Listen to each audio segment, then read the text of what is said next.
A few years ago, stress lived in my stomach. Tight, constant, physical. Running multiple businesses, over 100 people depending on decisions. Ideas hitting at 2 a.m. that I could just not switch off. I thought that was the price of ambition, but I was wrong. You see, burnout isn't about working too hard. It's about patterns you fail to interrupt. And once I understood that, everything changed. Here's what happens to most founders. Pressure builds, they push through, they tell themselves it's temporary. But unresolved problems pile up, mental loops that never close, and therefore the stress compounds. One day they wake up and they just can't get out of bed, or they snap at their family for nothing, or they make a terrible decision because their brain is fried. That is burnout, and it doesn't come from hard work. It comes from ignoring the warning signs until they're impossible to ignore. But here's what most people miss. For me, in the past, when I had a challenge in the horizon, I felt it in my stomach. A difficult conversation coming? Stomach. Something not working the way I wanted? Stomach. I was building Circle Cloud and WeUC, building new products and managing a growing team, and I was holding it all in my head at once. Every problem, every decision, every possibility. The work was not the problem. The problem is that I was trying to process everything simultaneously. Like running more and more apps on a computer that's just run out of RAM.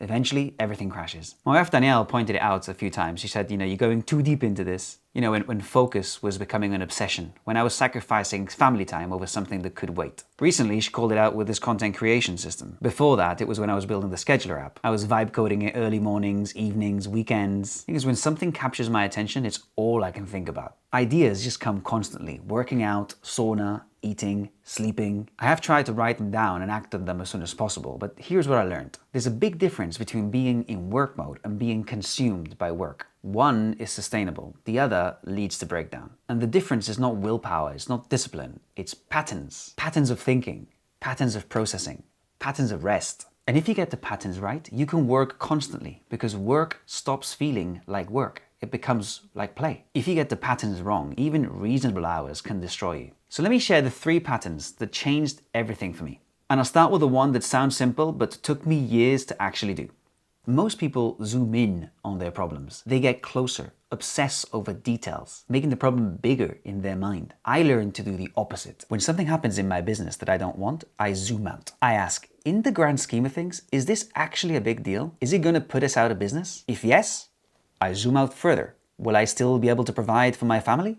And I keep zooming out until the problem seems ridiculous. And once it looks small at a wide angle, I mentally solve it. Then I zoom back in and work out the details. I call this cloud to ground thinking. And I use this all the time. For example, when I'm building an app, I'll be really deep into a function, make sure it handles a request correctly, and then I zoom out entirely to try and work out the onboarding flow to make sure everything is working correctly there. Thinking things like, how would a user actually experience this? Is the onboarding flow effective? What does the whole thing look like from above? If somebody's looking at it from the first time with fresh eyes. And I use it with my own life too. Sometimes I zoom out to see the full arc, where I've been, where I'm going, where I want to go, and does it all fit in? I check if I'm becoming the person I want to be. Not someday, now. And here's what happens when you zoom out on stress. The problem no longer seems as serious, and you can often see a solution that you couldn't see before. Most problems look smaller from a distance. But zooming out only gives you perspective. It doesn't actually tell you what to do next. This is where the second pattern comes in. My to-do list is massive, and more gets added on than gets ticked off, and that's fine. It's because I treat my reminders app as my second brain. Every few months I go through everything and then I tick off what's done and I categorize the rest. I got quite a few categories: apps I want to build, tasks on apps I'm currently building, marketing, research, audiobooks I want to listen to. I even have a collection called long-standing tasks. Nice to haves that can wait indefinitely. But my active list is always busy. As CEO of WeUC and as a founder responsible for over 100 people, I deal with the problems that nobody else can deal with. Critical issues that would stress most people out. And here's my policy. One thing at a time. If I stop and think about everything I need to do at once, I'd have a panic attack. So I don't do that. I deal with one thing, and then the next, and then the next. I prioritize based on 3 questions. First, can I delegate this? Second, how urgent is this really?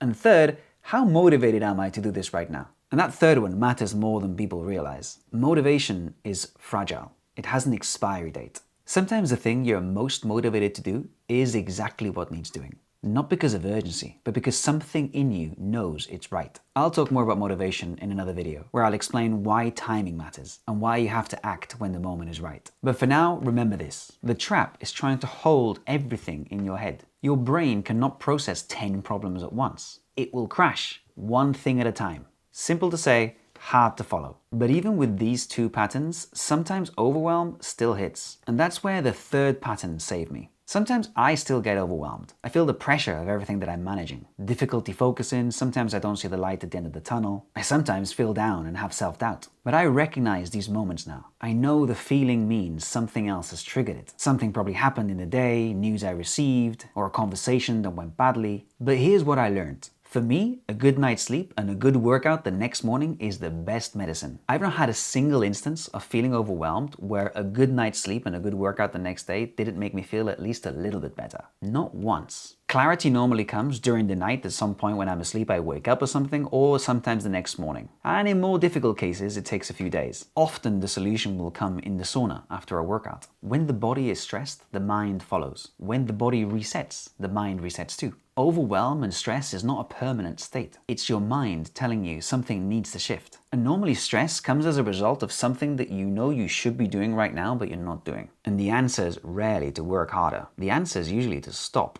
Sleep, move, give your mind space to process. The problems don't disappear, but your capacity for handling them returns. This is how I avoid what could become burnout. Not by preventing overwhelm entirely, that's impossible, but by not letting it compound, by dealing with it before it piles up. Burnout happens when you ignore what your body is telling you for too long, when unresolved issues stack up on top of each other, when you push through instead of just resetting. Let me bring this together. I'm in work mode constantly because I love what I do. I treat work as play because I chose work I genuinely enjoy. But that doesn't make me immune to stress. It doesn't mean overwhelm never hits. It means I have patterns that keep me grounded. First, zoom out. When a problem seems big, change your altitude. Look at it from the clouds. Ask if it really matters in the grand scheme of things. Most problems look smaller from a distance. Think of a painting, painted by somebody who is maybe not a very good painter. If you look at the painting from up close, you'll notice all sorts of issues. But if you put it on the wall and you look at it from a distance, you could even mistake it for a masterpiece. Second pattern, one thing at a time. Don't try and hold everything in your head. Pick one thing,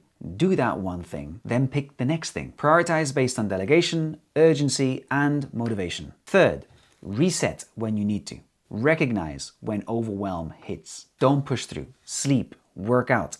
Give your mind space to process. Clarity comes when you stop forcing it and listen to people around you. My wife tells me when I'm becoming obsessive over something. That external perspective is invaluable. Burnout is not about hours, it's about patterns. Patterns of thinking that never get interrupted. Mental loops that never close. Problems that pile up unresolved. The founders who burn out aren't necessarily the ones that work the most. They're the ones that ignore what their body is telling them. Who push through when they should stop, zoom in when they should zoom out, who try to do everything at once instead of one thing at a time. I design my life so work doesn't consume me, not by working less, but by working differently. Stress used to live in my stomach. Now I know what to do when it shows up. This is how I stay in work mode without burning out. Not through discipline or willpower, but through patterns that actually work. I've detailed these 3 patterns in a 1-page checklist. Save it.